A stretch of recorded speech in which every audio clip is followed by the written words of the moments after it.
اعوذ باللہ من الشیطان الرجیم بسم اللہ الرحمن الرحیم۔ دوستو، میں ہوں آپ کے ساتھ حکیم محمد دلاور حسین اور آپ کو آپ کے اپنے یوٹیوب چینل حکمت اور کیمیا میں ویلکم کرتا ہوں۔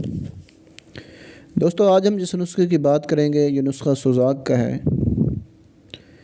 دوستو، آپ جانتے ہیں کہ سوزاک کون سی بیماری ہے؟ سوزاک وہ بیماری ہوتی ہے جو گرم ہوٹلوں وغیرہ کی غذائیں کھانے کی وجہ سے چھوٹا جو ہم پیشاب کرتے ہیں، پیشاب کے بعد قطرے آتے ہیں یا پیشاب سے پہلے قطرے آتے ہیں یا چلتے پھرتے ہماری شلوار کو قطرے لگ جائیں تو اس طرح کی بیماری کو سوزاک کہتے ہیں، گندے پانی کے۔ تو دوستو، اس بیماری سے چھٹکارا آج آپ کو ایک آسان سا نسخہ بتاتا ہوں، آپ اس کو بنا کر گھر میں استعمال کریں اور 3 سے 4 دن کے اندر ہی سوزاک کا ہمیشہ کے لیے ختم ہو جائے گا۔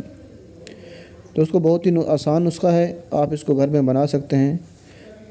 چلیے دوستو، آپ کو نسخے کی طرف لے کر چلتا ہوں۔ نسخہ شروع کرنے سے پہلے ایک چھوٹی سی ریکویسٹ ہے، اگر آپ لوگ میرے چینل پر نیو ہیں تو چینل کو سبسکرائب کر لیں اور ساتھ ہی آپ کو گھنٹے کا بٹن نظر آ رہا ہوگا، اس پر کلک کر دیں تاکہ میری نئی آنے والی ویڈیو کا نوٹیفیکیشن آپ کو ملتا رہے۔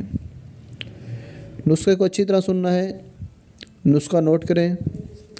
آپ نے لے لینا ہے کلمی شورا 10 تولہ، گندھک آملہ سار لے لینی ہے 10 ماشا، ایک کوری ہنڈیا لے لینی ہے اور اس میں آپ نے پانی ڈال لینا ہے۔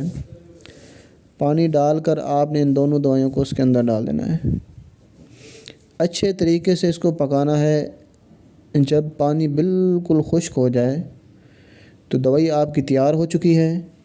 آپ نے کیا کرنا ہے کہ اس دوائی کو باریک پیس لینا ہے اور پیس کر اس کو محفوظ کر لینا ہے۔ اب بالکل یہ 2 چیزیں ہیں اور آپ نے جب دوائی بنا لینی ہے، اب آپ نے اس دوائی کو استعمال کیسے کرنا ہے؟ آپ نے 3 ماشے کی پوڑیاں بنا لینی ہیں، 7 پوڑیاں بنا کے رکھ لینی ہیں۔ ڈیلی آپ نے 1 پوڑیا 3 ماشے والی آپ نے کیا کرنا ہے، دودھ کی لسی آپ نے بنا لینی ہے، مطلب دودھ لے لینا ہے، اس کو تھوڑا سا گرم کر کے رکھ دینا، جب ٹھنڈا ہو جائے تو اس کی لسی بنا کے 3 ماشے والی پوڑیا اس سے کھا لینی ہے۔ 7 دن اس طرح استعمال کریں، انشاءاللہ تعالی العظیم 7 دن کے اندر یہ سوزاک کا مرض ہمیشہ کے لیے ختم ہو جائے گا۔